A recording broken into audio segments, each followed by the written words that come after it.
¿Hay alguien más? Lo voy a ingresar también.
Doctora Carolina Fernández, buenas noches ya por España.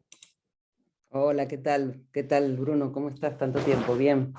¿Qué tal, doctora Carolina? Un gusto, un honor y agradecerle en estos primeros minutos por su tiempo.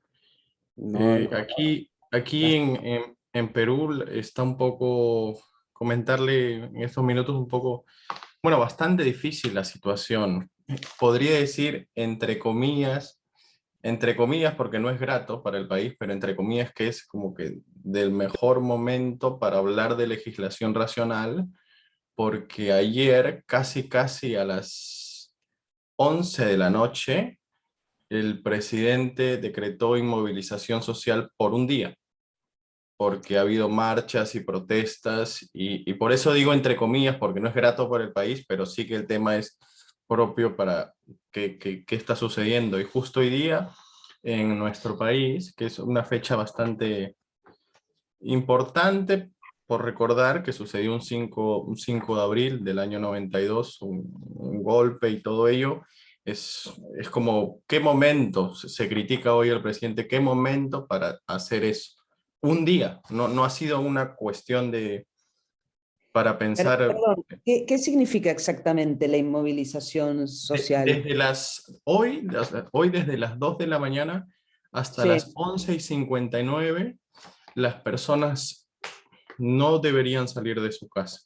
Ah, es como Porque, un toque de queda. sí, porque está habiendo diversas marchas, protestas por cuestiones de tránsito, muchos han bloqueado carreteras, y entonces que decida hacerlo un día, justamente que con la experiencia que tuvimos en el inicio de la pandemia, más justificado aún porque estaba el virus y no sabíamos cómo actuar y todo ello, pero ahora cuando a la población le dicen un día no vas a salir, es cuánto se para la economía, y solo Claro. es un día, es como, y lo haces casi cuando gente recién se ha enterado cuando se ha levantado.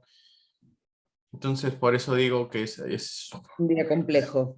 sí, bastante complejo, doctora Carolina. Yo agradecerle por su tiempo.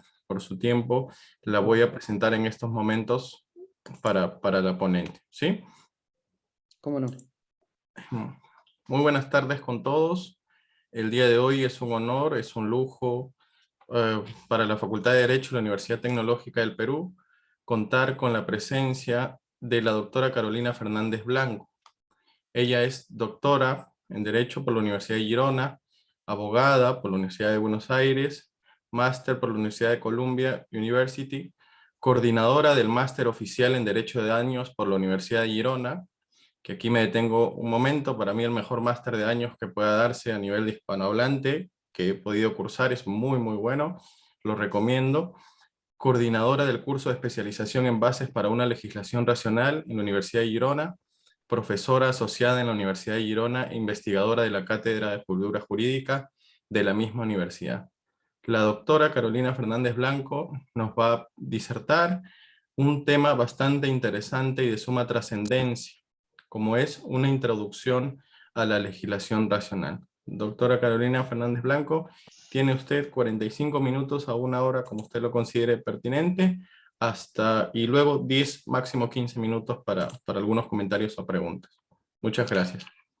Bueno, muchísimas gracias, Bruno, y gracias por los halagos al máster en Derecho de Daños, que realmente es algo que nos gratifica a todos. Voy a compartir pantalla, a ver si inhabilitó. Me tendría que el anfitrión habilitar para compartir pantalla. Ahora mismo, doctora Carolina.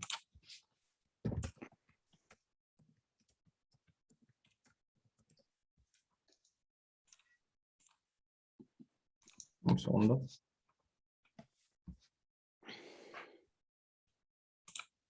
Ya se puede, doctora Carolina, me comenta, por favor.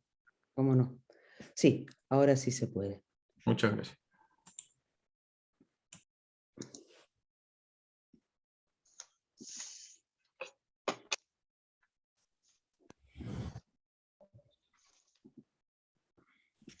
Bueno, muy bien. Bueno, ahora sí, oficialmente comienzo. Muchísimas gracias, Bruno, por la presentación.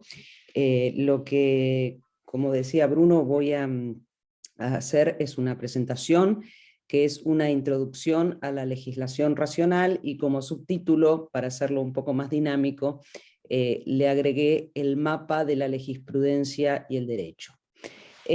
A todos y todas, muchísimas gracias por estar escuchando, y bueno, para mí es un enorme placer estar con la gente de Perú, que quiero muchísimo, y acompañarlos en este día que me comentaba Bruno, un poco especial. Por otra parte, para mí también es un gran gusto hablar de este tema, porque creo que es un tema que, de todos los temas jurídicos que uno podría tratar, es de los más urgentes, en el sentido de que es un área de estudio bastante incipiente, y que creo que cualquier país moderno, cualquier sociedad compleja como son las nuestras, requeriría de un estudio muy profundo de estos temas, como ya voy a explicarlo. Así que bueno, voy a comenzar explicando cómo será mi exposición. En la primera parte de mi exposición voy a contar un poco cómo es, por qué o cómo es esta situación en la que tenemos dos mundos jurídicos distintos. Dos mundos distintos en los cuales en un mundo tenemos al mundo jurídico y en otro mundo al mundo de la legislación, sin que haya una conexión recíproca entre ellos, ¿sí? Luego voy a analizar bien esta situación. Después voy a presentar distintos mapas vinculados con la legislación y lo que llamaré la racionalidad legislativa o la legisprudencia, ¿sí? Estos mapas, el primer mapa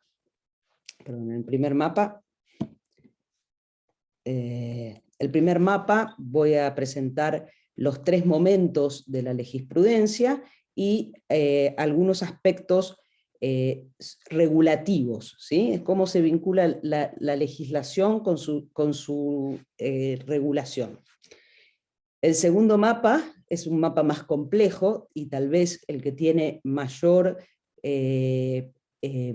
innovación para lo que es el estudio de la legislación, que es el que presenta las vinculaciones entre el derecho y la filosofía y la teoría del derecho. Luego, un mapa sobre las alternativas que tienen los legisladores y estrategias jurídicas a la hora de legislar.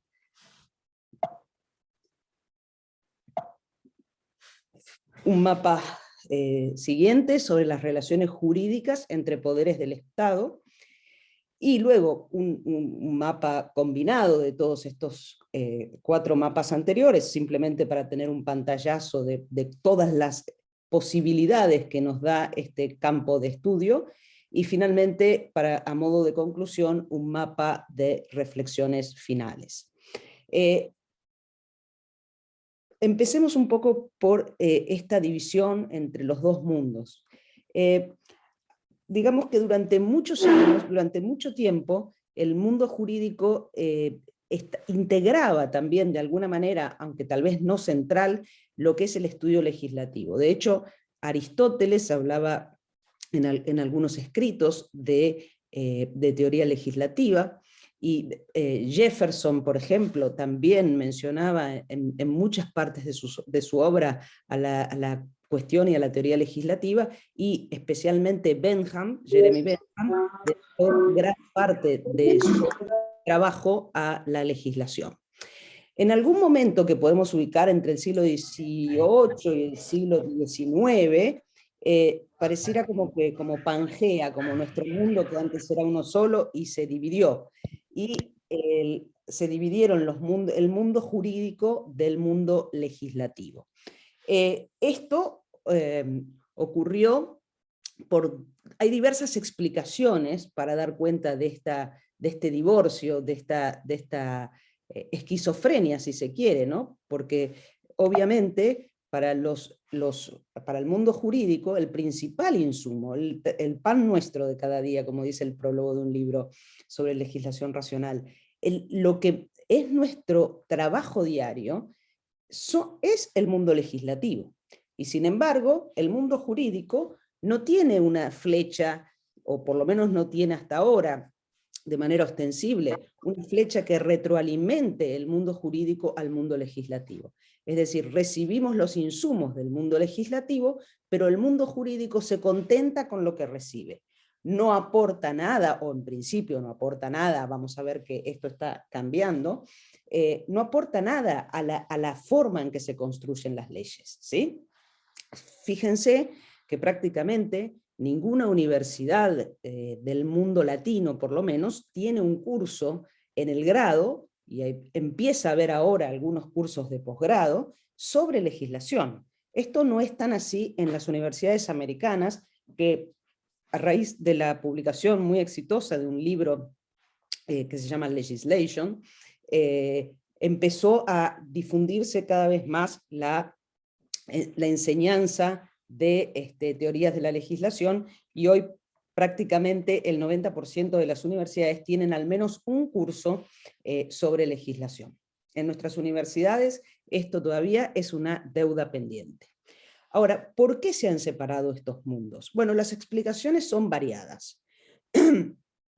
En principio podríamos pensar que esto es una característica del mundo jurídico. El mundo jurídico sabemos que es muy cerrado, que es poco abierto a la interdisciplinariedad, y como explica Lud Bingens, que es un autor muy reconocido en el ámbito de la legisprudencia, el derecho tiene un propio método de estudio, que es la dogmática o la teoría jurídica, y en ese mundo no cabe la creación o la formación de las leyes, ¿no?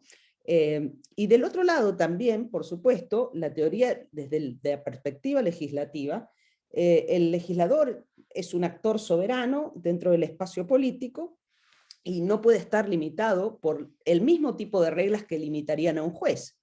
En consecuencia, el legislador no es un actor legal, según podría verse desde la perspectiva legislativa. Es un actor político. Entonces, al separarse el derecho de su origen político, bueno, debemos conformarnos con los insumos que se producen en el ámbito político en el mundo jurídico. Sin embargo, esta forma de ver las cosas está cambiando.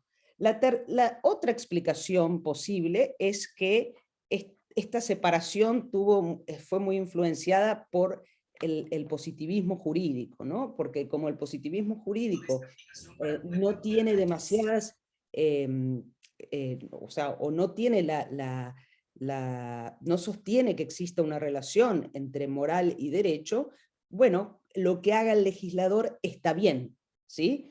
Esto es una forma bastante particular de explicar esta separación. Yo no coincido del todo con ella, porque por supuesto que uno puede no explorar la relación entre derecho y moral, y sin embargo que el mundo jurídico dé insumos también al mundo legislativo. Y la tercera explicación es la del mito del legislador racional, ¿sí? Durante mucho tiempo, digamos, se creyó como que el legislador todo lo que producía era necesariamente racional. Déjenme explicarles un poquito esto. Digamos, durante el absolutismo iluminista, el poder judicial estaba limitado, pero el poder político no. El soberano, digamos, tenía poderes casi ilimitados. Luego, con la llegada del iluminismo democrático, ¿no? Con la Revolución Francesa, el iluminismo liberal, esto se cambió, y el poder legislativo, el poder político, y en manos ahora, en parte del poder legislativo, empezó a tener límites. Pero esos límites venían del derecho natural, ¿sí? No podían ser de una voluntad despótica, sino que había límites que estaban dados por el derecho natural, los derechos naturales y civiles. Por ejemplo, la Constitución francesa de 1791 disponía entre sus disposiciones fundamentales lo siguiente: el poder legislativo no podrá hacer ninguna ley que produzca agravio o ponga obstáculos al ejercicio de los derechos naturales y civiles consagrados en el presente título.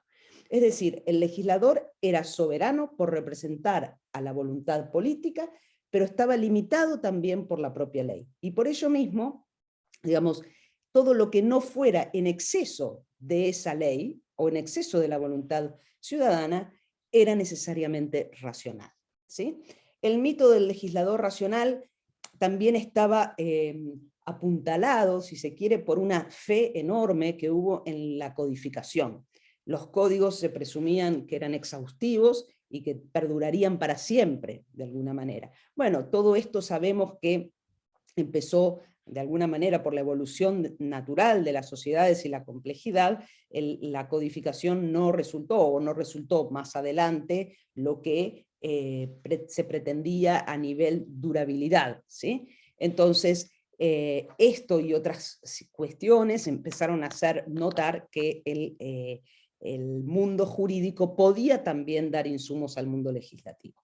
Ahora bien, el aislamiento del mundo legislativo, justamente por estas razones de legislador racional, también estuvo aislado de otras disciplinas, por ejemplo, de la ciencia, de otras ciencias, ¿no? De la ciencia dura.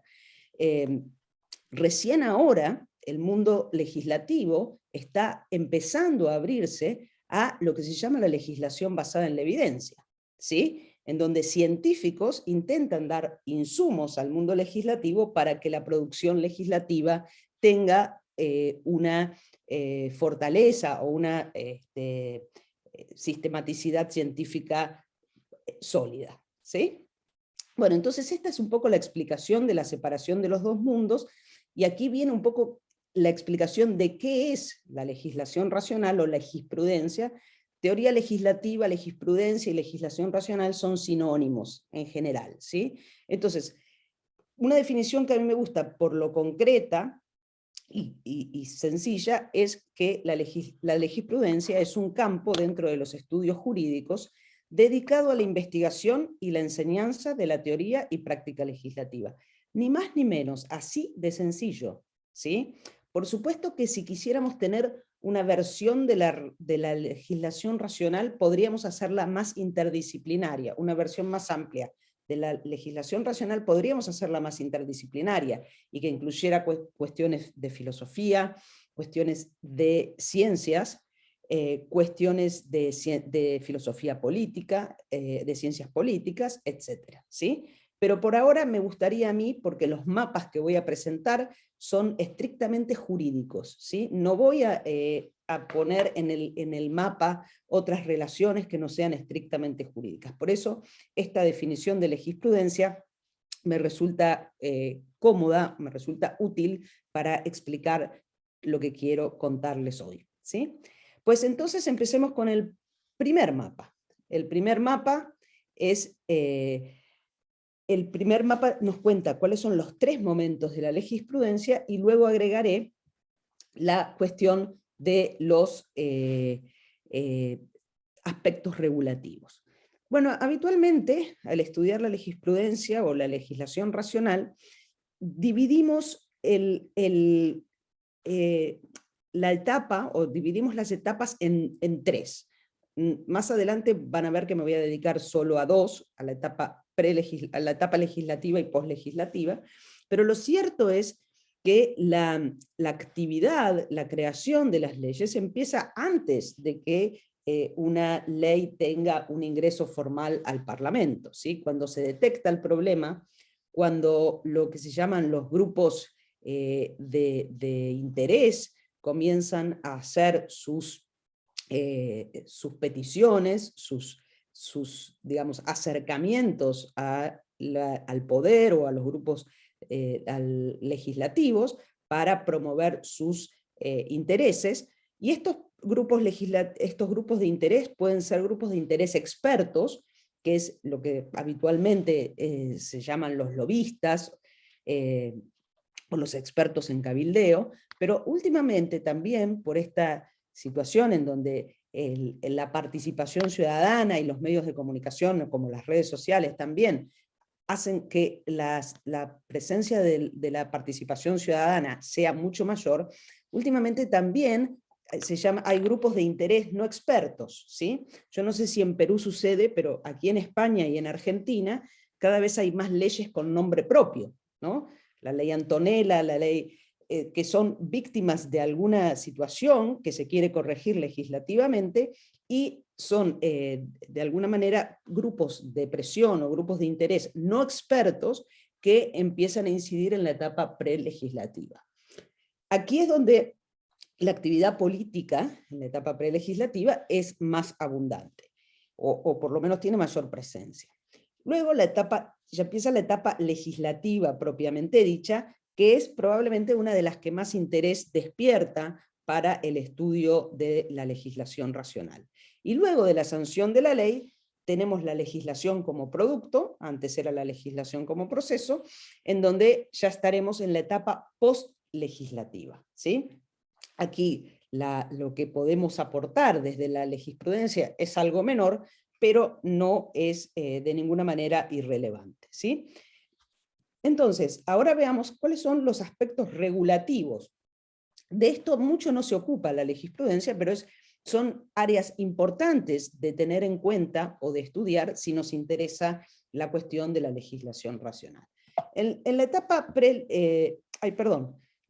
una cosa importante es que cómo cambia, ¿sí? ¿Por qué se insiste tanto en la legislación como proceso y la diferenciación de la legislación como producto? Porque la actividad, digamos, el objeto y el producto cambian enormemente de un momento a otro. Como explica este autor, perdón, bueno, tengo que ir para atrás.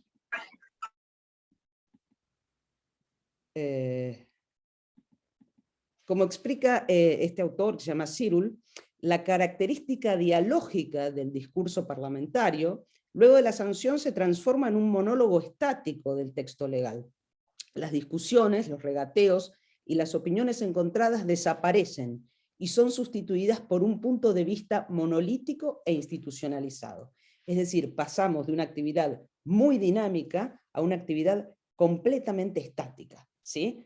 La ley, una vez transformada en producto, es decir, en la etapa poslegislativa, es un texto estático, ¿sí? Con lo cual vale la pena mantener esta diferencia entre la legislación como proceso y la legislación como producto, por las diferencias naturales o las diferencias necesarias de la etapa legislativa y con relación a la etapa poslegislativa, ¿sí?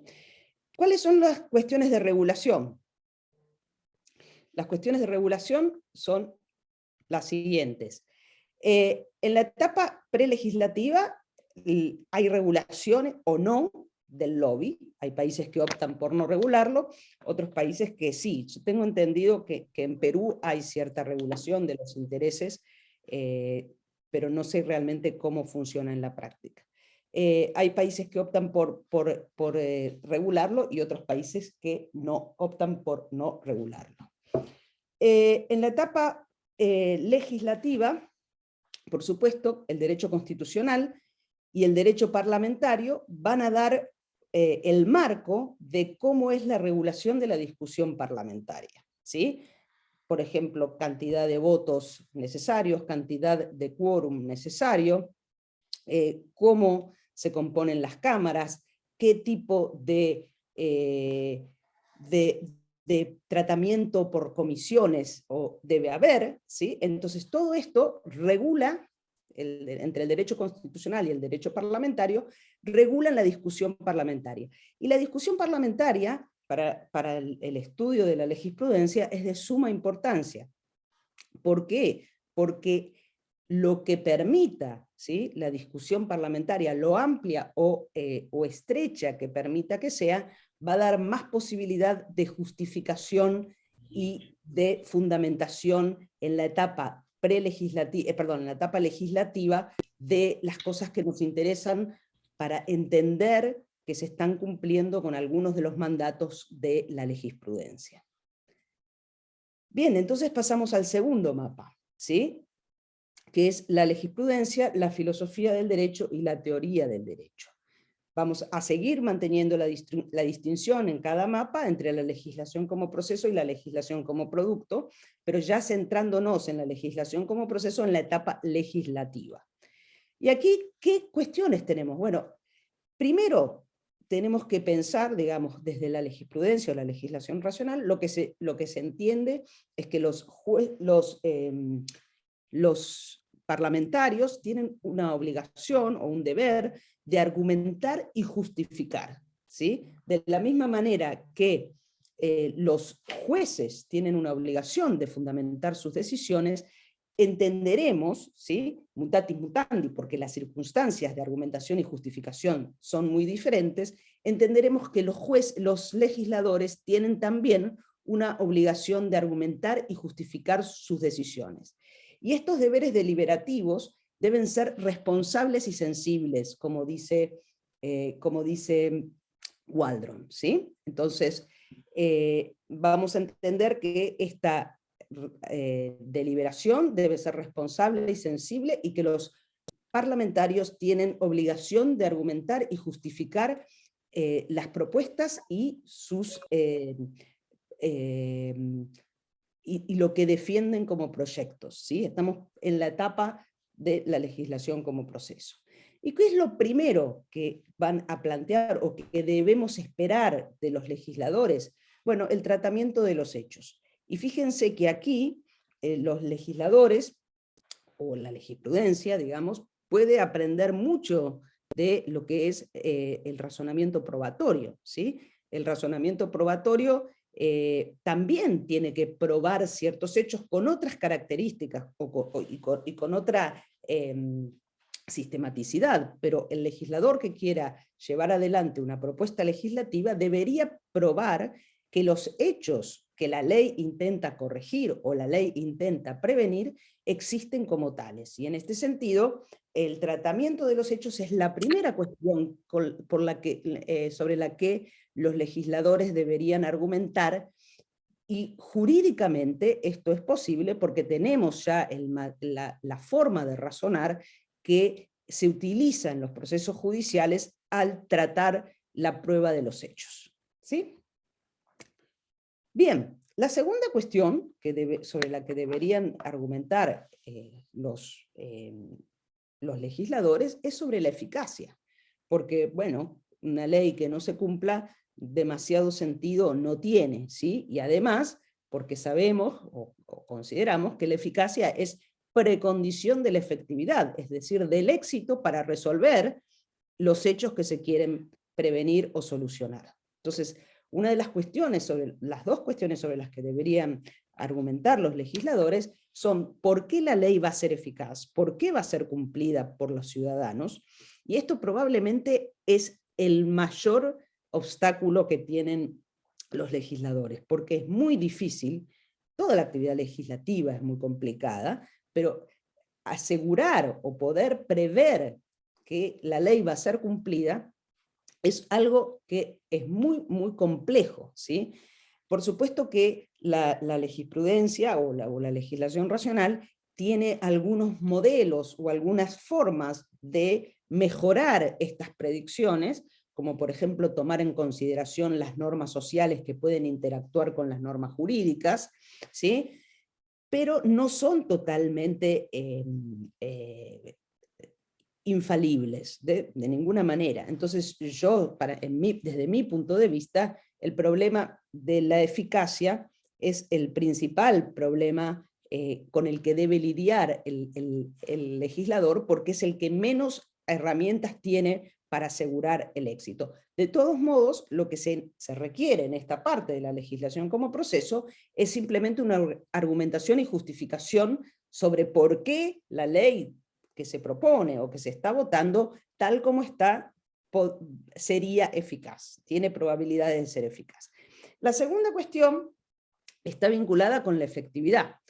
En general se entiende que la eficacia es precondición de la efectividad, es decir, que para que la ley tenga éxito, lo que debemos prever es que las personas cumplan con esa ley. Y aquí en la efectividad son varias las cuestiones sobre las que debe argumentar el legislador, y en esto también se vincula un poco con la proporcionalidad. Ustedes habrán oído de muchos tribunales constitucionales que argumentan acerca de la proporcionalidad, y esto es una forma de razonar que podría ser tomada de los tribunales, ¿no? Porque el análisis de proporcionalidad tiene, en una de sus pasos, tiene lo que es la adecuación de medios afines. Y esta es exactamente la adecuación de medios afines. ¿Por qué la norma que es eficaz finalmente va a llevar al resultado que estamos esperando? Y la efectividad, claro, tiene muchas aristas muy complejas, ¿no? Porque el legislador podría argumentar por qué esta ley es la que más efectividad conseguirá, es decir, en un sentido de cantidad. O podría argumentar que la ley, tal como está prevista, es la que mejor efectividad va a tener, es decir, no tanto ya en cuanto a cantidad o extensión, sino cuanto a calidad. Y finalmente también podría argumentar que es la versión que más probablemente tenga éxito, ¿sí? Y muchas veces estas opciones entran en tensión. No siempre la ley que más efectividad conseguirá, es decir, más cantidad, va a ser la que mejor calidad consiga, y muchas veces la que es más probable que consiga la efectividad no será ni la que más efectividad consiga, ni la que mejor lo consiga. Entonces son todas cuestiones sobre las que los legisladores deberían argumentar desde una perspectiva de racionalidad legislativa. Y como les decía, el análisis de proporcionalidad que utilizan los tribunales, principalmente los tribunales constitucionales, es de utilidad en esta, por lo menos en la parte de adecuación de medios afines, y en la parte también de que los medios escogidos, cuando se están restringiendo derechos, sean los menos lesivos o los únicos disponibles. Además, el legislador debería argumentar sobre aspectos sistemáticos, esto es, que la ley que están proponiendo o que se está discutiendo no sea contradictoria con otras leyes de mayor jerarquía o de igual jerarquía, porque si no tendríamos problemas de contradicción o antinomias, ¿sí? Que no genere una laguna, por ejemplo, si estamos hablando de una derogación, ¿sí? O que no genere problemas de economía en el sistema jurídico, como cuando hay duplicación de leyes que pueden generar además en ciertas circunstancias problemas de antinomias, ¿sí? Entonces los aspectos sistemáticos, aquí también por supuesto está incluida la cuestión de constitucionalidad, está claramente requerida para los legisladores, y para esto es necesaria la interpretación. Los legisladores tienen que interpretar permanentemente las normas del sistema jurídico. ¿Y cómo? Digamos, en el mundo jurídico hemos desarrollado enormes teorías y herramientas de interpretación que prácticamente no se utilizan sino más que intuitivamente en el mundo jurídico. Y la idea es que cuando digamos, el cruce de estos dos mundos permita que las herramientas de interpretación que hemos desarrollado en el mundo jurídico sean también útiles o utilizadas por los legisladores, ¿sí? Los aspectos lingüísticos, ¿sí? Por ejemplo, los problemas de vaguedad, de ambigüedad, que son problemas de los lenguajes naturales y son inevitables, pero esto que también hemos estudiado muchísimo en el ámbito jurídico cuando hablamos de derecho y lenguaje, también son herramientas que podrían aprovechar los legisladores para mejorar y argumentar en favor de las propuestas, ¿sí? Y, perdón, aquí voy a poner, esto está mal, los aspectos éticos. Todavía no estamos en la legislación como producto, sino en la legislación como proceso. Bueno, muchos autores de temas de teoría legislativa o legisprudencia sostienen además que las normas deben tener un respaldo ético, deben ser éticamente justificables, ¿sí? Otros autores sostienen que, bueno, que en la mayoría de los casos, en la mayoría de los sistemas democráticos, esto colapsa con los aspectos sistemáticos, porque los principales aspectos éticos están contenidos en las constituciones, y por eso este aspecto, los aspectos éticos, colapsan de alguna manera con los aspectos sistemáticos. Pero todavía hay mucha gente que sostiene, muchos autores, que sostienen que los aspectos éticos son necesarios de ser argumentados también en una deliberación responsable y sensible. Ahora ya en el ámbito de la legislación como producto, ya pasamos a la legislación como producto, otra vez aparece la interpretación, otra vez, pero fíjense cuántas veces hemos, al alegar en un juicio o al leer una resolución judicial, visto que los jueces o los abogados hablan sobre la intención del legislador, ¿sí? Todas estas formas esta forma de interpretar las leyes, la intención o el propósito del legislador, que son dos cosas diferentes, ¿no? Pero cuando hablamos de esto, lo que estamos haciendo es interpretar, pero no de la misma manera que muchas veces interpretamos, como por ejemplo, cuando aplicamos la analogía o cuando aplicamos otros recursos como la reducción al absurdo u otras herramientas interpretativas. Muchas veces interpretamos utilizando herramientas legisprudenciales, como son, por ejemplo, la intención del legislador. Y hay muchos trabajos de legisprudencia, por ejemplo, trabajos de Atienza o de Daniel Oliver Lalana, que lo que hacen es construir herramientas para lograr la interpretación de la intención legislativa de una manera más sistemática. Por supuesto que también, una vez que la ley ya está sancionada y está en marcha, está vigente, podemos evaluar la eficacia, la efectividad y la eficacia. Digamos, son dos cuestiones que se presentan ya no como aquí, como una especulación racional antes de ser sancionada, sino como cuestiones realmente ya en marcha y sobre las cuales se puede hacer una evaluación concreta. Lo mismo ocurre con los aspectos sistemáticos. Los aspectos sistemáticos, una vez puesta la ley en vigencia, aparecen a veces aspectos sistemáticos sobre los que el legislador no pudo prever que ocurrirían, ¿sí? Y entonces en estos casos sabemos muy bien que en muchas ocasiones tenemos el control de constitucionalidad, que lo que va a hacer es revisar estos aspectos sistemáticos, que estén cumplidos o no, ¿sí? Bueno, pues ahora pasamos al tercer mapa, que son las alternativas y estrategias jurídicas para la legislación.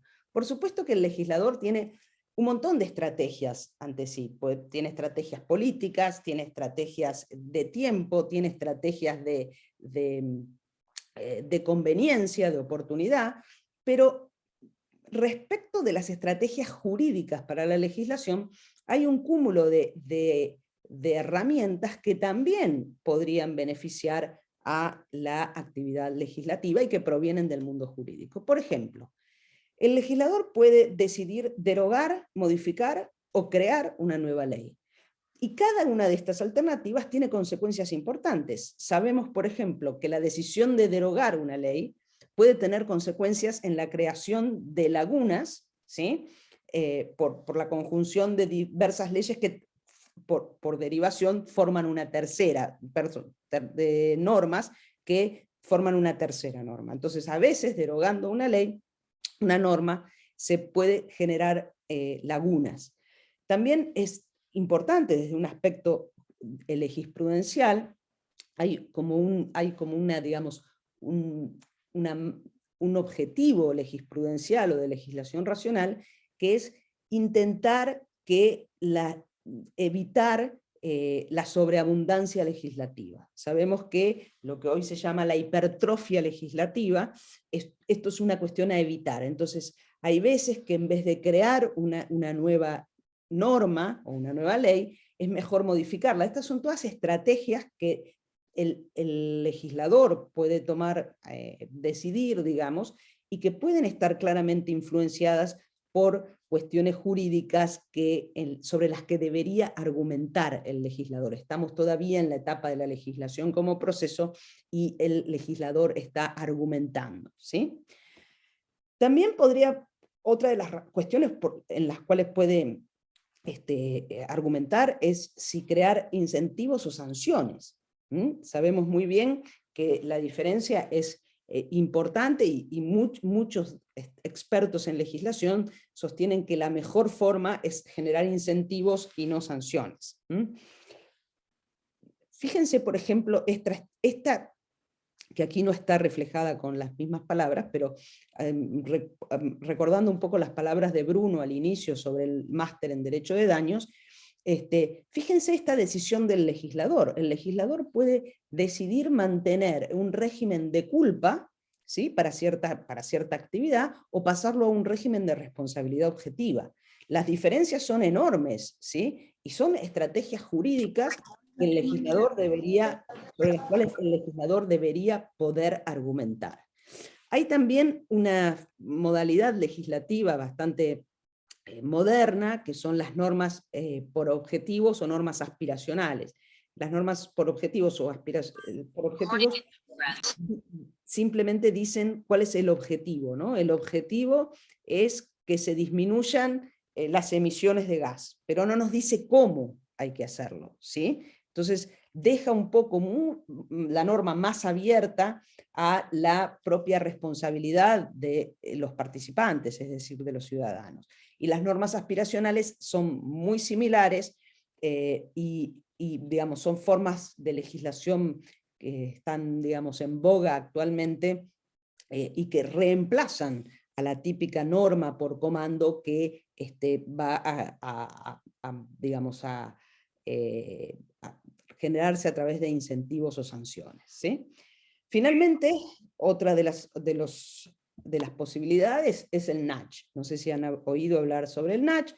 El nudge es una forma de regulación que no nos obliga ni nos impide hacer nada. Simplemente intenta crear una arquitectura del comportamiento, de las decisiones, para orientar las conductas de los ciudadanos de la mejor forma posible.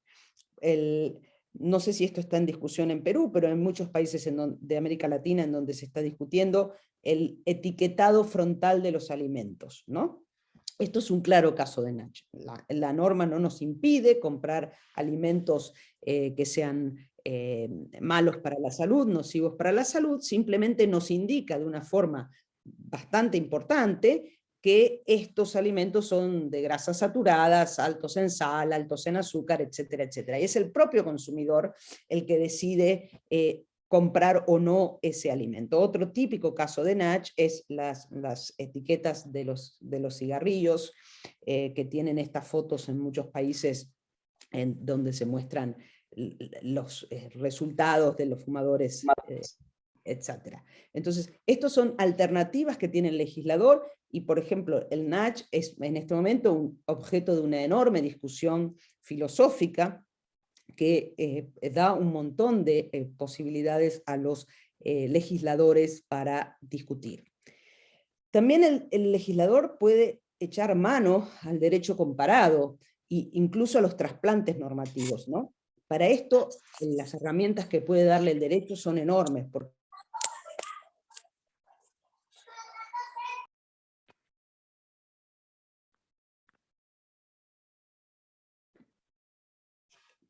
agarrar dos sistemas y compararlos, sino que es una técnica, una subdisciplina del derecho con muchas peculiaridades y muy importante e interesante.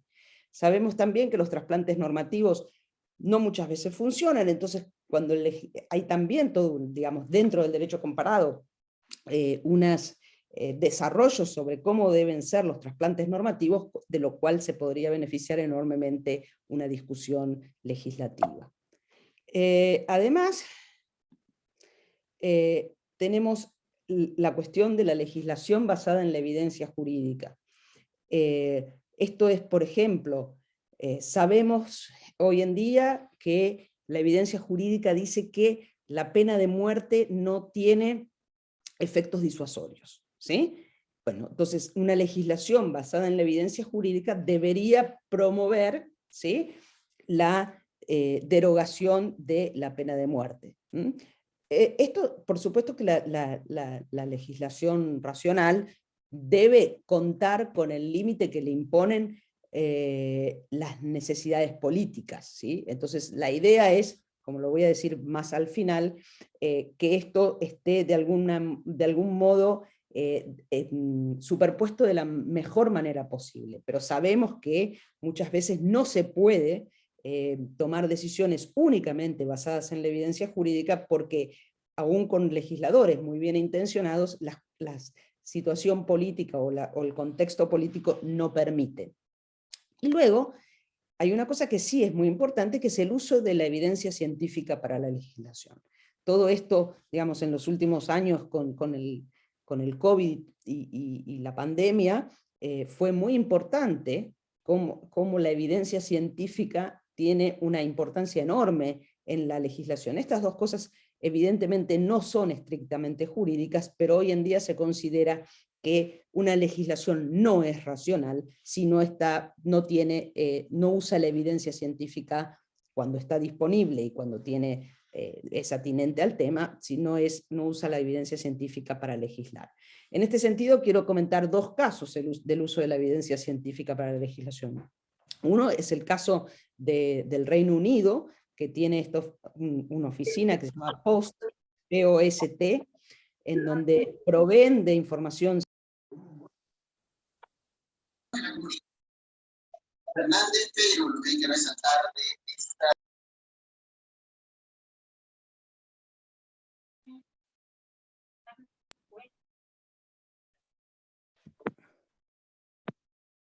¿Me escuchan? Sí.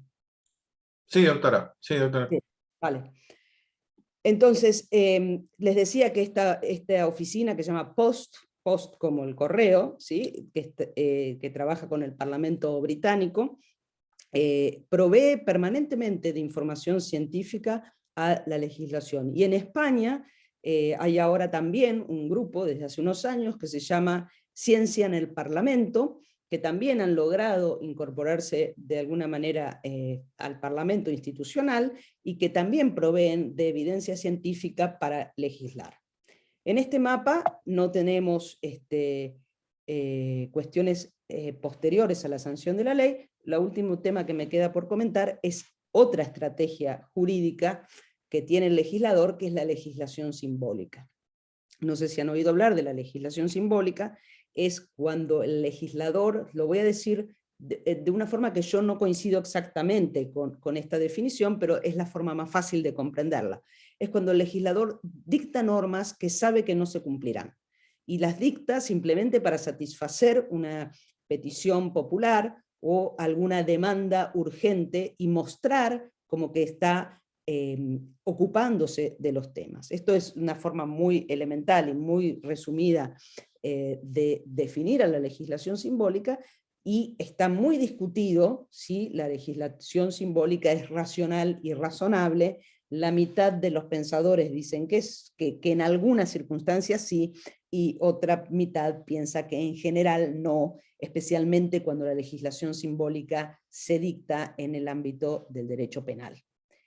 Bien, vamos al cuarto mapa. La lejurisprudencia en las relaciones jurídicas entre poderes. A ver, lo primero que tenemos es las relaciones constitucionales y legales del poder legislativo con el poder ejecutivo y el poder judicial, ¿sí? Estamos aquí en la etapa de la legislación como proceso. Estas relaciones constitucionales son un poco de lo que hablábamos al principio, cuando hablábamos de la regulación de la discusión parlamentaria, ¿no? Pero ahora ya vinculada con la vinculación con los otros poderes. ¿Cuáles son las relaciones legales y constitucionales del poder legislativo con el poder judicial y el poder ejecutivo?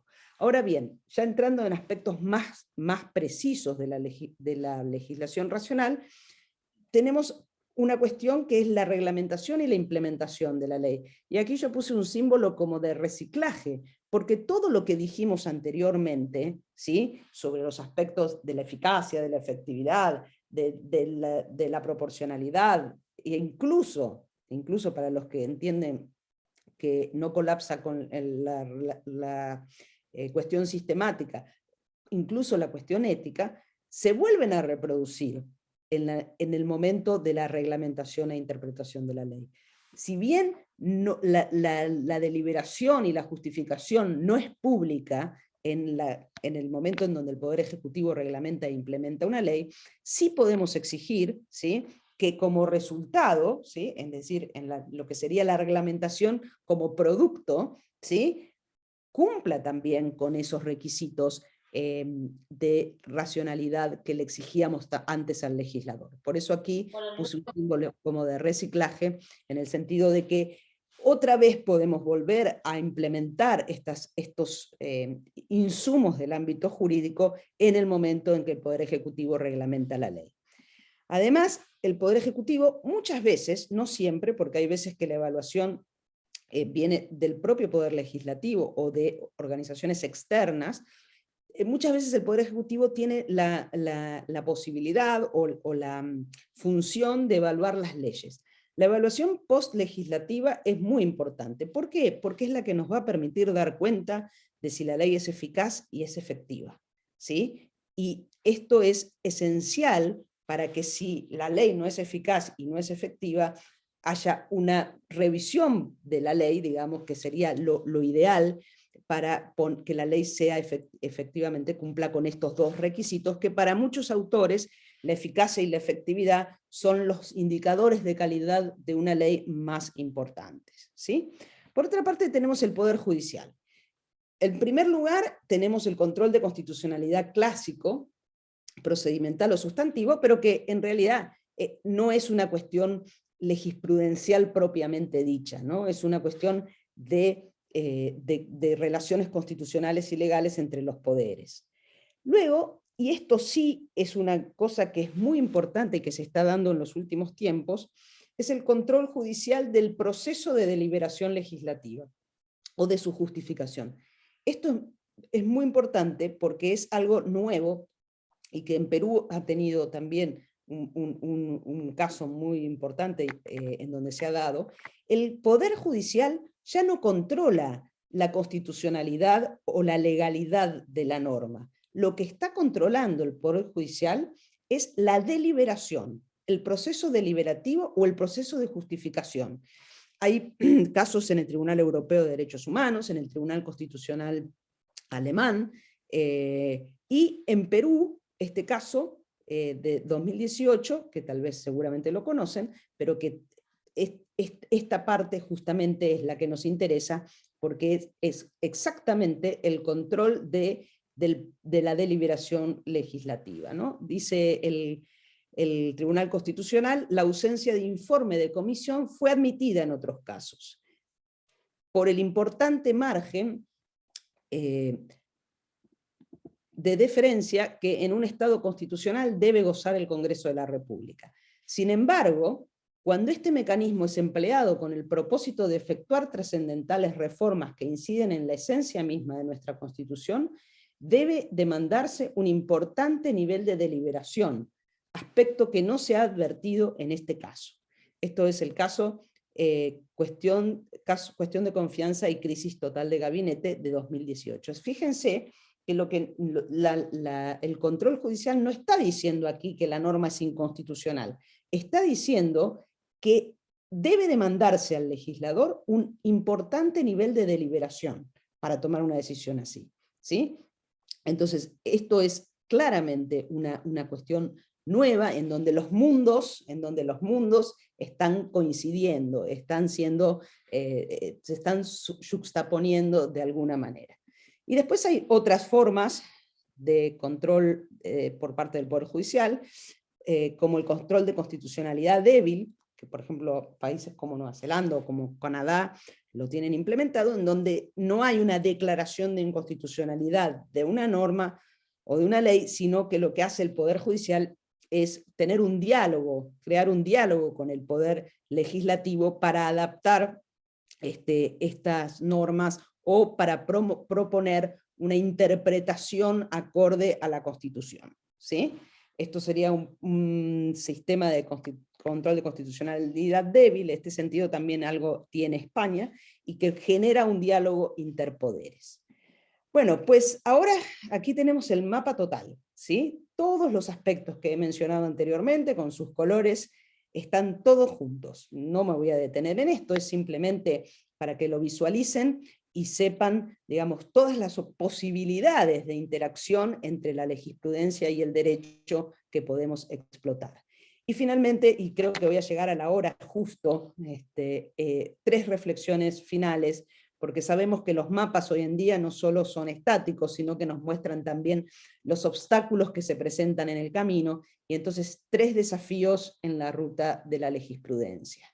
El primero es que se empiece a enseñar legislación o teoría legislativa a nivel universitario, a nivel de grado o a nivel de posgrado, pero esto es esencial, ¿sí?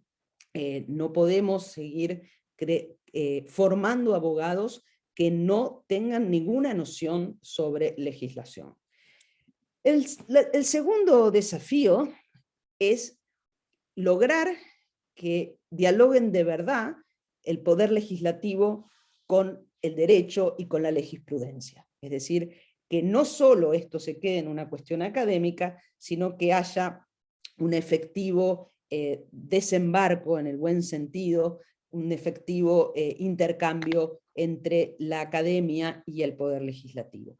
Y el tercer desafío, tal vez que es el más difícil, es conseguir un diálogo genuino con la política, ¿sí? Porque las herramientas de la jurisprudencia no son automáticamente aplicables si no tenemos un diálogo genuino con la política que nos permita ver cuáles son los límites o adaptar las herramientas a cada situación, porque la política no va a desaparecer. Entonces, esto es importante que asumamos que la jurisprudencia tiene que tener un diálogo con la política.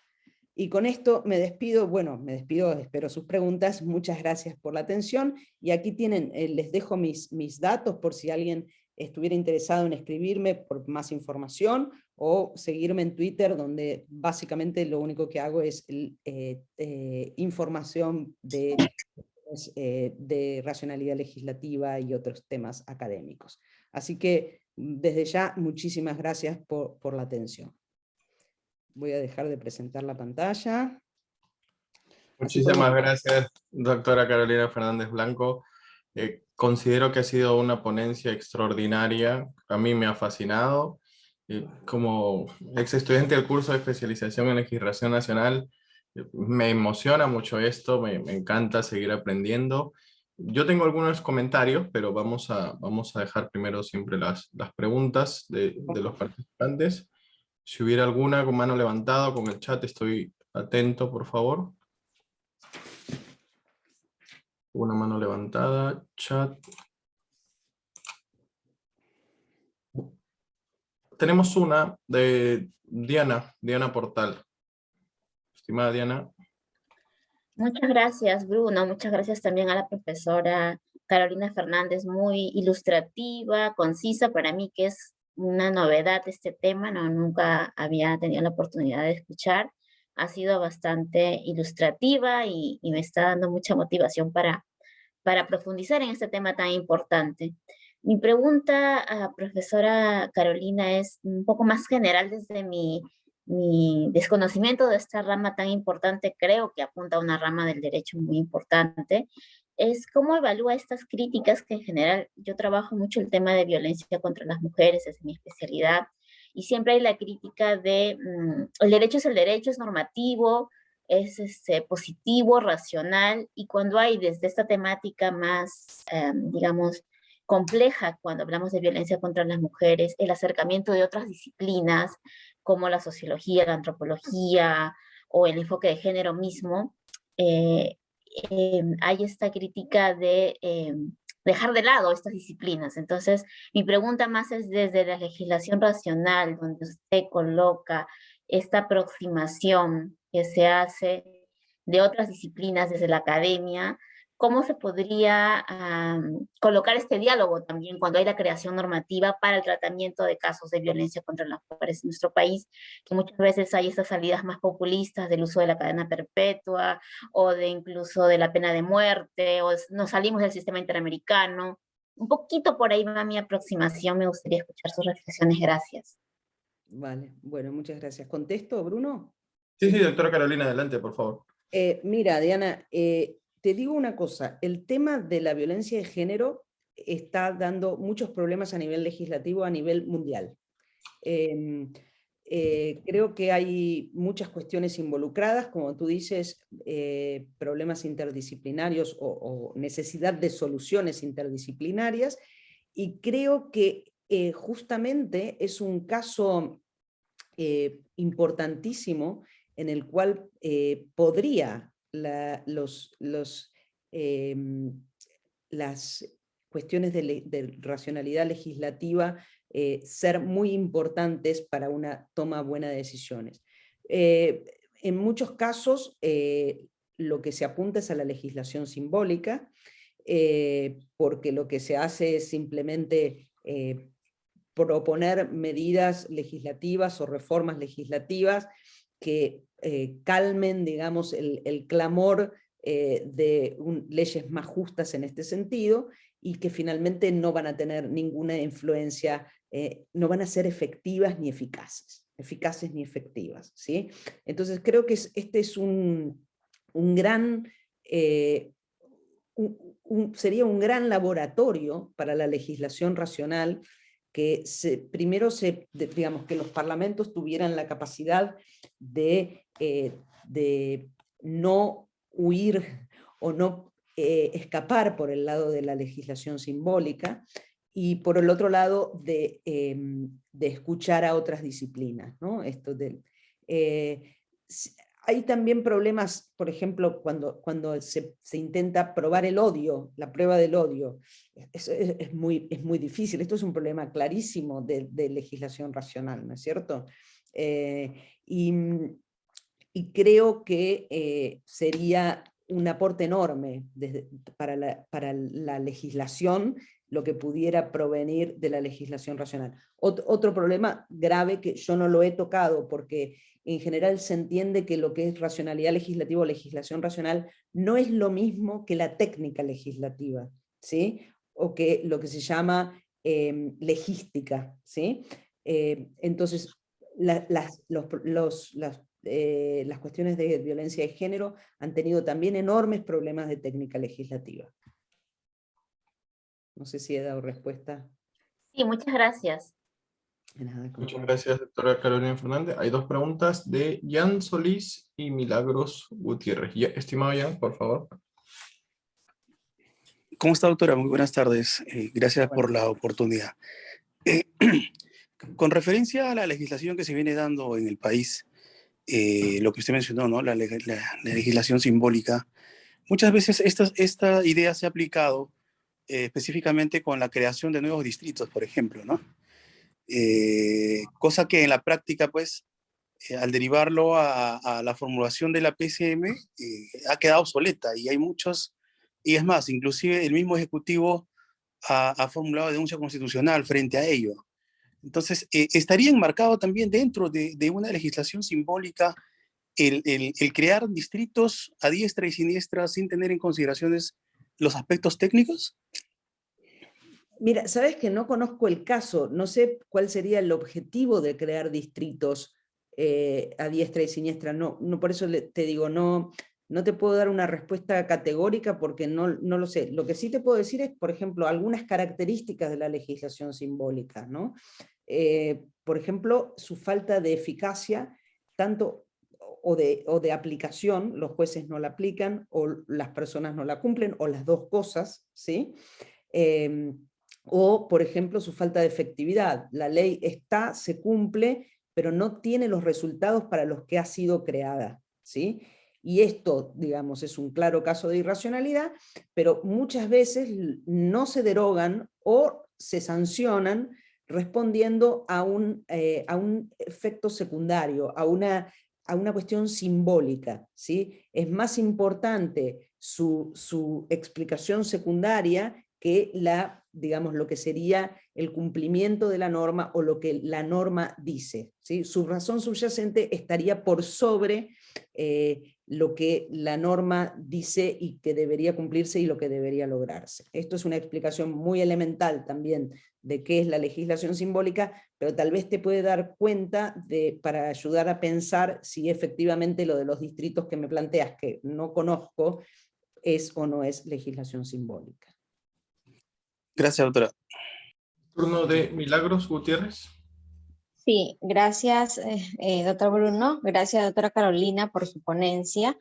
La verdad es que sí, es bastante interesante el tema, sobre todo porque, bueno, en nuestro contexto como país, seguramente coincido con los colegas o los colegas coinciden conmigo.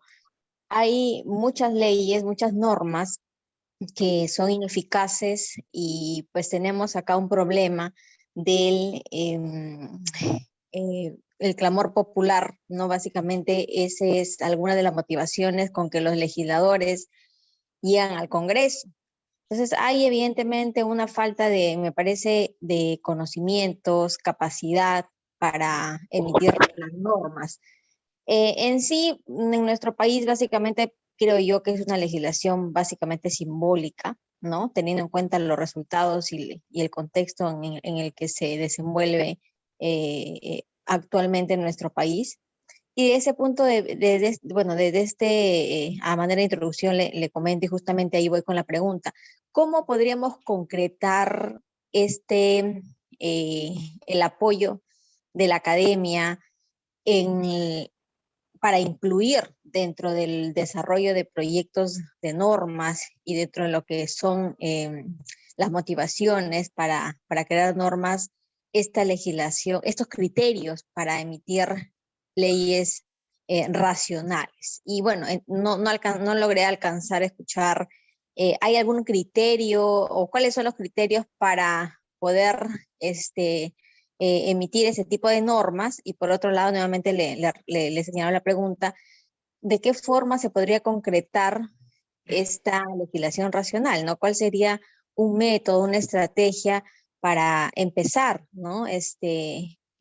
Con este cambio en nuestro sistema jurídico peruano?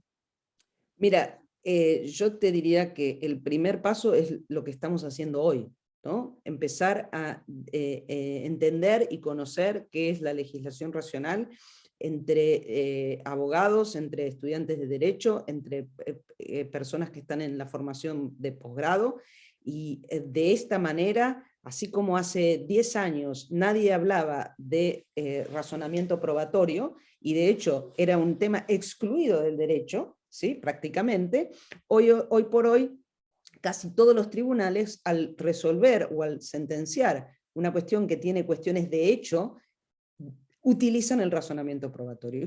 ¿Y cómo se logró esto? Bueno, pues con la difusión, con la educación y con el diálogo que yo planteaba al final entre la academia y los legisladores. Y esto no es difícil, sobre todo no es difícil, no es imposible, sobre todo en este momento en donde sí hay una apertura de los parlamentos a entender que la interdisciplinariedad es necesaria, ¿sí? Y no solo eso, sino que a entender que ya los legisladores, por más representantes del pueblo que sean, no tienen ese nivel de soberanía que hace unos cuantos años todavía estaba enquistado en las sociedades.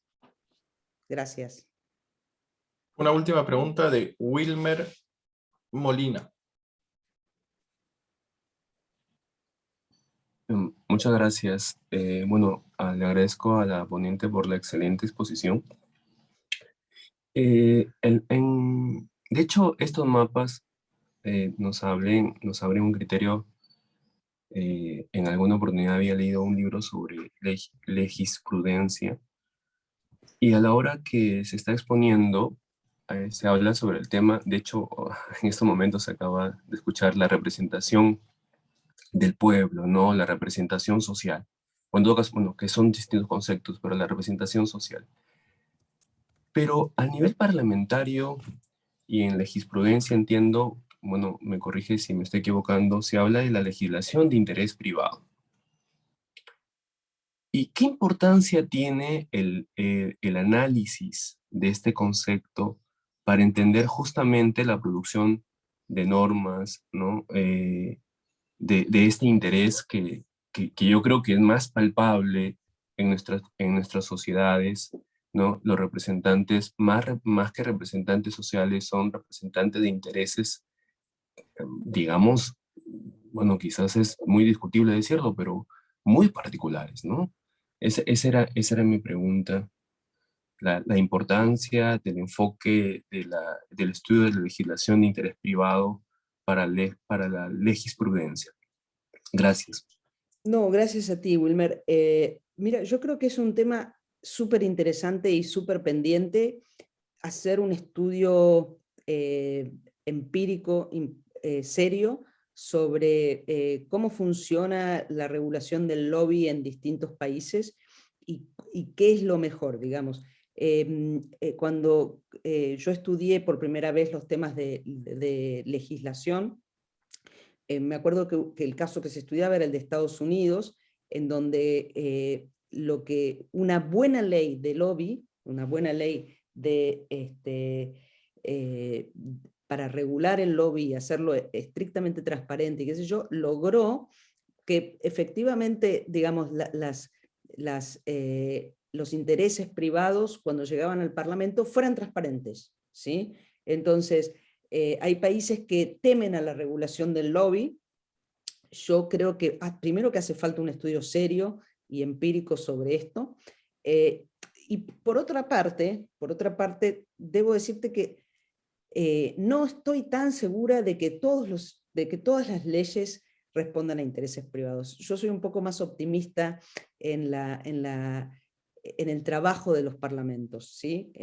Creo que para que funcione la racionalidad legislativa, una de las primeras cosas que hay que empezar a pensar es que se puede y que los intereses de los parlamentarios no son siempre oscuros y atados a intereses no genuinos, ¿sí? Por supuesto que sí hay cuestiones políticas, pero así como te digo que me parece que es muy importante estudiar bien, con seriedad, cómo es la cuestión del lobby, también te digo que no siempre, o no en todos los casos, lo que los parlamentarios promueven o terminan aprobando obedece a intereses espurios. Muy amable, muchísimas gracias. No, gracias a ti. Yo tenía un último comentario, doctora Carolina. Hay un par de preguntas más, pero no sé si nos permita por el tiempo que las realicen, o podría ser algo... Sí, yo no tengo problema, podemos seguir. Perfecto. Entonces yo dejo mi comentario al final. Antes de cederle la palabra a Arlet, hay dos comentarios en el chat que Teresa Trasmonte, bueno, está en el chat, nos comenta que en el Perú se ha iniciado la implementación del análisis de impacto regulatorio. Sin embargo, la autodeterminación de los indicadores de impacto no se sigue con criterio racional. Aquí particularmente, estimada Teresa, si me permite, en la estructura de los proyectos de ley en el Perú, hay un acápite que dice costo-beneficio, porque se implementó para ver cuánto le podía costar al país, y como regla general, si uno incorpora que tiene un costo, es muy probable que vaya al archivo. independientemente de la necesidad, independientemente que creo que nada en este mundo realmente no tiene un costo, no solo nos centramos en el marco económico, pero esta idea de análisis impacto regulatorio de Teresa, no sé, doctora, si desea agregar un comentario. Sí, me parece que esto es una constante en muchas legislaciones, ¿no? Que cuando el costo es siempre cero, y esto es efectivamente una cosa que no es cierta, no hay nada que sea costo cero, ¿sí? Pero bueno, simplemente esto, ¿no? Es cierto lo que decía en el chat Teresa, de que hay dos formas de evaluar la legislación, una es ex ante y la otra es ex post. Lo ideal es que la real evaluación es ex post, lo otro es como un análisis de prospectividad, ¿sí? Pero es muy importante que los legisladores, al crear las leyes, puedan incluir la capacidad de ser evaluada a posteriori, ¿sí? Es decir, que la misma ley prevea las condiciones de evaluabilidad. Esto sería una herramienta importante a incluir en los temas. Héctor Ramos nos comenta, los problemas de decisión general que tiene la ley en la mayoría de los casos tienen que ver con la ausencia de análisis de eficacia y eficiencia, o se relaciona más con un fallo en todo el proceso de las condiciones de justificación en la elaboración de la norma. A ver, voy a leerlo.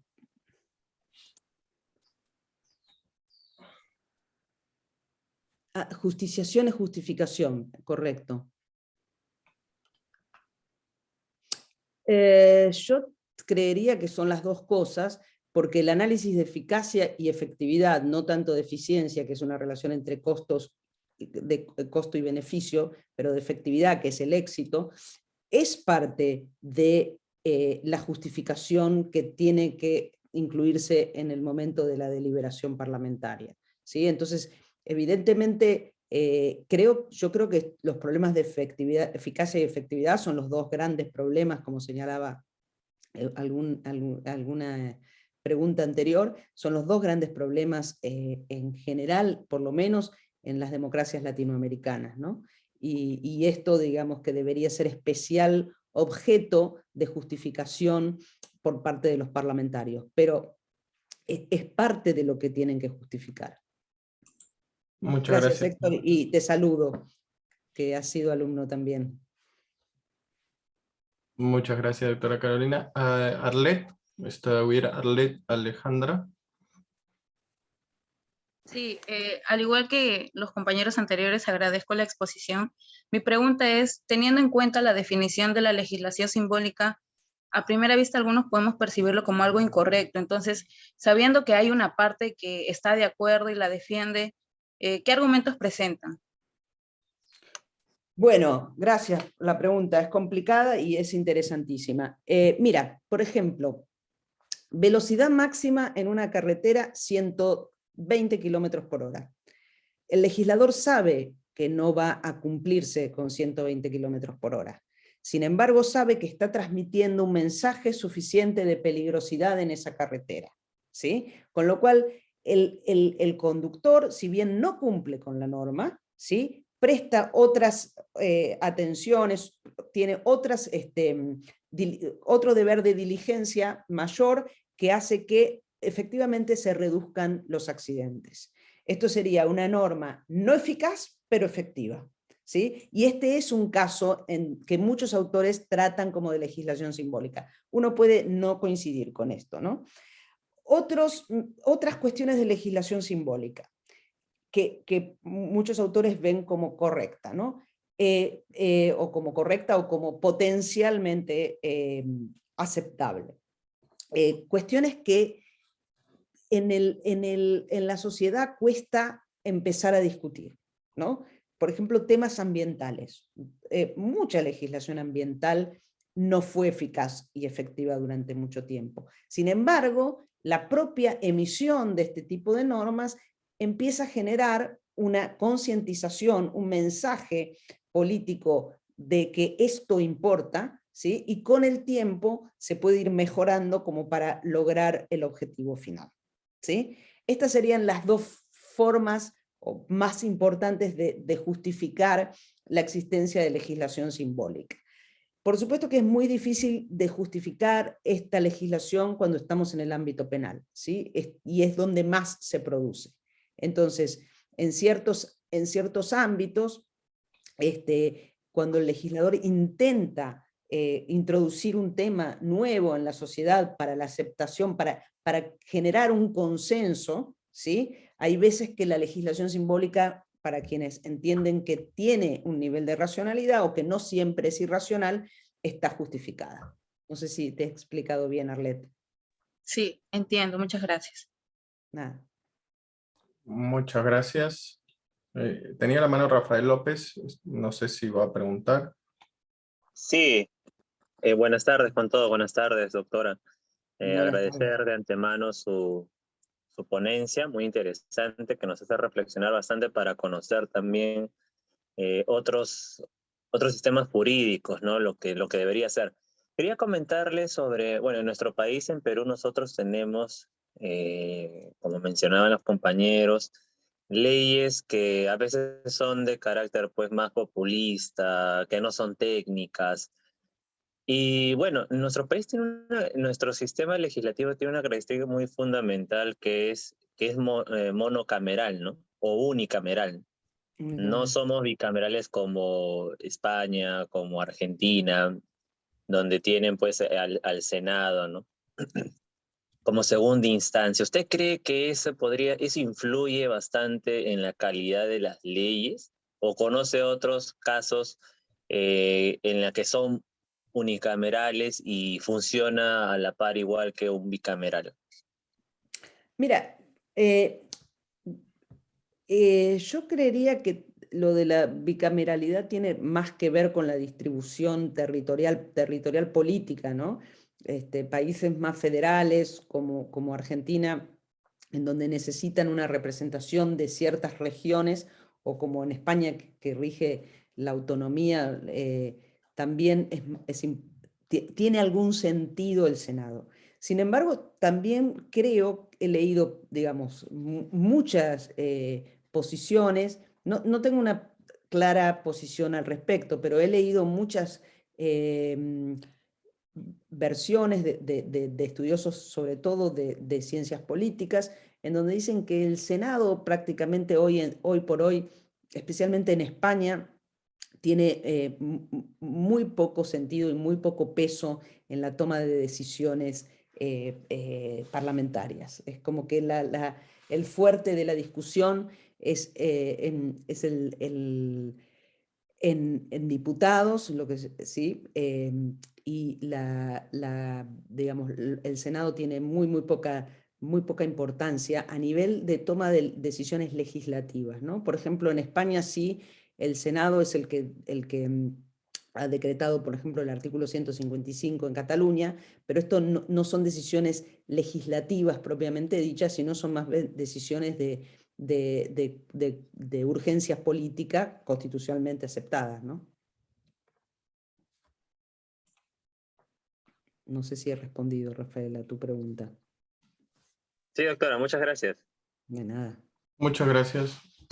Yo tengo una reflexión final, doctora Carolina.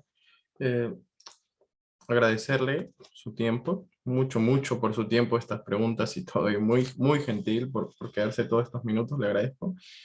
Yo tengo una reflexión final que he venido pensando en estos últimos tiempos sobre el tema, que es justamente dentro de las reflexiones finales que usted nos brindó, la necesidad del curso de racionalidad legislativa o teoría de la legislación en países como Perú y muchos otros es necesario.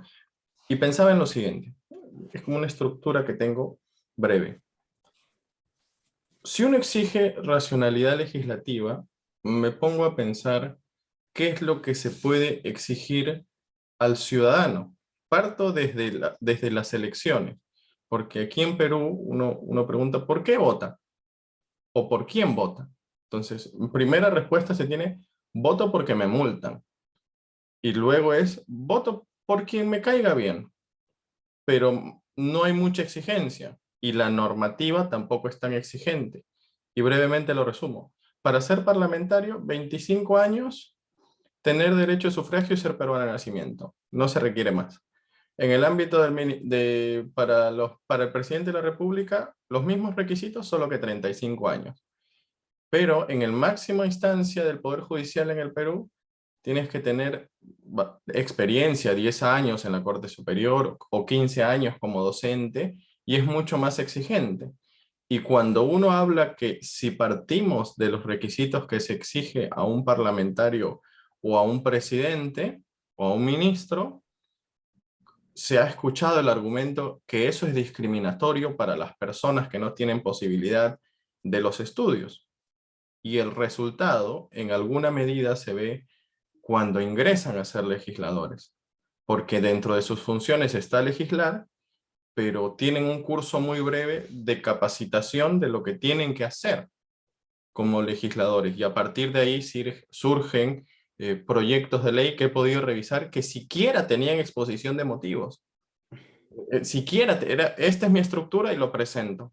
Sé que no va a pasar hasta el pleno del Congreso, pero ya en mi registro como parlamentario sale que he presentado muchos. Y hay otro en el Parlamento, y aquí ya termino, justo cuando se inició la pandemia, se saltó mucho las etapas de comisiones, porque tenía, entre comillas, la urgencia, pero una cosa es saltarse algunos por cuestiones económicas de salud, y otros saltarse en gran mayoría. Y en el Perú, en los últimos años, hemos tenido yo diría que debido a una crisis política en los últimos años, una fuerte motivación a aprender sobre legislación racional. Porque en el Parlamento se escuchaba, soy congresista y por eso no necesito motivar mi voto. No tengo por qué decir voto en uno u otro sentido. Y también concluyo, surge, y aquí va mi pregunta, no sé si en España acontece, la figura de la abstención. Porque, ok, vota a favor o en contra, porque esto es criticado también porque no vas hacia adelante ni vas hacia atrás. Es como que te eximes. Las consecuencias que puede tener esto en el país, como has votado en abstención, no sabemos al final cuál era tu posición al respecto al parlamentario. Entonces, esa sería mi reflexión, doctora Carolina. Bueno, muchas gracias, muy interesante todo lo que propones. Sí, aquí en España existe la abstención también, y efectivamente es algo que se utiliza, es una herramienta, evidentemente una herramienta política, ¿sí? Con la cual la legislación racional debe tener que aprender a convivir de alguna manera. Ahora bien, respecto a la formación de los legisladores, yo no creo que sea ni prudente ni necesaria un título, por ejemplo, académico para ser legislador. Ahora sí se podría proveer, una vez que ya es electo legislador, de una mejor formación. Esto sería esencial, sería importantísimo. Y también es cierto que muchas veces los legisladores no son los que directamente hacen los proyectos de ley, sino que son sus asesores, y estos podrían ser también quienes se vieran beneficiados de una formación en racionalidad legislativa, ¿no? Muchísimas gracias, doctora Carolina Fernández Blanco. Ha sido un honor, un privilegio. Muchísimas gracias a ustedes y muchísimas gracias por estar presentes en este día, y bueno, suerte para todos. Muchísimas gracias. Gracias, doctora Carolina. Tomo una foto final breve y con eso culminamos el evento. ¿Sí? 1, 2, un segundo que estoy cerrando aquí el chat. 1, ahora sí. 1, ya. 1, 2, 3. Listo, doctora Carolina. Espero que sea la primera de muchas que nos pueda compartir con usted. Cómo no, muchísimas gracias. Gracias por la invitación. Hasta luego. Gracias. Hasta luego, gracias. Gracias.